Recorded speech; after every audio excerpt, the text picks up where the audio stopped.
Friends, இன்றைக்கி வந்து ஒரே ஜாரில் எப்படி 4 வகையான பொடி ரெடி பண்ணலாம் அப்படிங்கிற வீடியோ தான் பார்க்க போகிறோம். இந்த வீடியோ வந்து யாருக்கு ரொம்ப யூஸ்ஃபுல்லாக இருக்கும் அப்படின்னு பார்த்தீங்கன்னா, பிகினர்ஸ்க்கு வந்து ரொம்பவே யூஸ்ஃபுல்லாக இருக்கும்.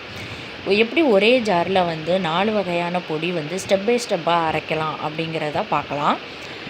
ஸோ இங்கே பார்த்திங்கன்னா, நான் வந்து தேவையான பொருட்கள்லாம் எடுத்து வச்சுருக்கேன். அது வந்து என்னென்ன அப்படிங்கிறத ஃபஸ்ட்டு பார்த்துடலாம். அதுக்கப்புறம் நான் எப்படி ஸ்டெப் பை ஸ்டெப்பாக அரைக்கணும் அப்படிங்கிறத நான் சொல்லிடுறேன்.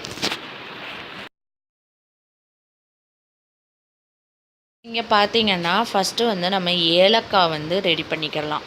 ஸோ ஏலக்காய் வந்து நான் இங்கே எடுத்து வச்சுருக்கேன். நம்ம வந்து ஸ்வீட் பண்ணுறதுக்கு மோஸ்ட்டாக வந்து ஏலக்காய் தூள் வந்து நம்ம யூஸ் பண்ணுவோம்.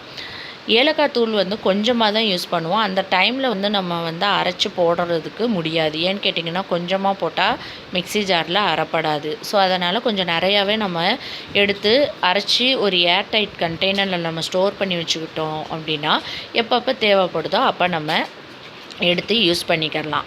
ஏர்டைட்டில் போட்டு வச்சுக்கிட்டிங்க அப்படின்னா அதோட வாசனை வந்து மாறவே மாறாது, அப்படியே இருக்கும்.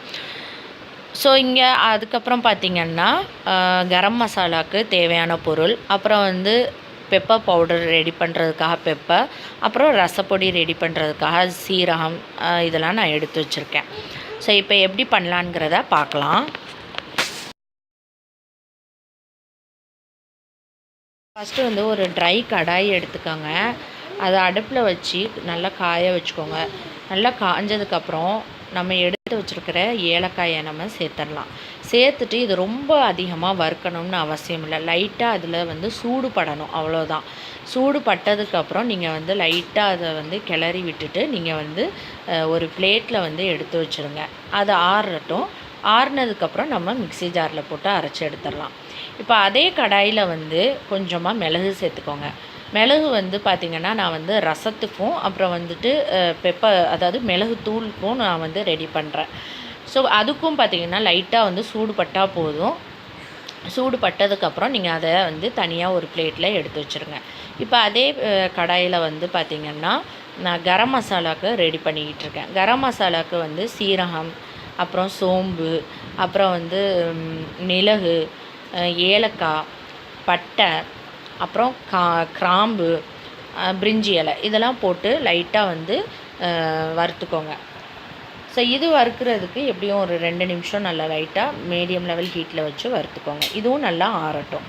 இப்போ வந்து நல்லா ஒரு ட்ரை மிக்ஸி ஜார் எடுத்துக்கோங்க. அதில் வந்து ஒரு சொட்டு தண்ணி கூட இருக்கக்கூடாது. இப்போ இதில் வந்து ஃபஸ்ட்டு நம்ம ஏலக்காயை போட்டு நல்லா வந்து பவுட்ரு பண்ணிக்கிறலாம். ஸோ இந்த அளவுக்கு நல்லா பவுட்ரு பண்ணி ரெடி பண்ணி வச்சுக்கோங்க. அதை வந்து தனியாக ஒரு பவுலில் எடுத்து வச்சுருங்க.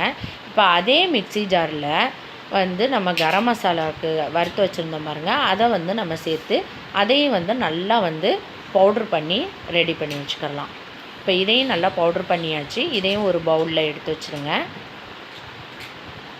இப்போ அதே மிக்ஸி ஜாரில் நம்ம எடுத்து வச்சுருக்கிற மிளகு, அதை வந்து நம்ம இது கூட நம்ம சேர்த்துடலாம்.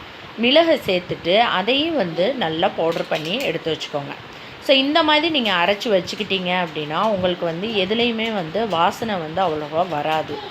ஃபஸ்ட்டு ஏலக்காய் தூள், அப்புறம் கரம் மசாலா, நெக்ஸ்ட்டு வந்து மிளகுத்தூளையும் இந்த மாதிரி அரைச்சி ஒரு பவுலில் எடுத்து வச்சுக்கோங்க. இப்போ அதே மிக்ஸி ஜாரில் நான் ரசப்பொடி அரைக்க போகிறேன். ரசப்பொடிக்கு நான் சீரகம், மிளகு இது 2 மட்டும்தான் நான் சேர்ப்பேன். வேறு அதிகமாக எதையும் சேர்க்க மாட்டேன். ஸோ இது 2ஐயும் போட்டு நம்ம அரைச்சி எடுத்து வச்சுக்கலாம். ஸோ பார்த்திங்கன்னா, ஒரே ஜாரில் நம்ம வந்து எதையுமே ஜார் வந்து கழுவாமல் அதிலேயே வந்து நம்ம அரைச்சி 4 வகையான பொடி ரெடி பண்ணிக்கிட்டோம். ஸோ இப்படி தாங்க வந்து 4 வகையான பொடியை வந்து நம்ம ஒரே ஜாரில் ரெடி பண்ணணும். ஸோ கண்டிப்பாக இந்த வீடியோ வந்து உங்களுக்கு யூஸ்ஃபுல்லாக இருக்கும். இப்போ இது எல்லாம் ஆறுனதுக்கப்புறம் நீங்கள் வந்து ஒரு ஏர்டைட் கண்டெய்னரில் போட்டு ஸ்டோர் பண்ணி வச்சுக்கோங்க. ஸோ கண்டிப்பாக இந்த வீடியோ யூஸ்ஃபுல்லாக இருக்கும்னு நினைக்கிறேன். யூஸ்ஃபுல்லாக இருந்தது அப்படின்னா லைக் பண்ணுங்கள், ஷேர் பண்ணுங்கள், மறக்காமல் சப்ஸ்கிரைப் பண்ணுங்கள். தேங்க்யூ.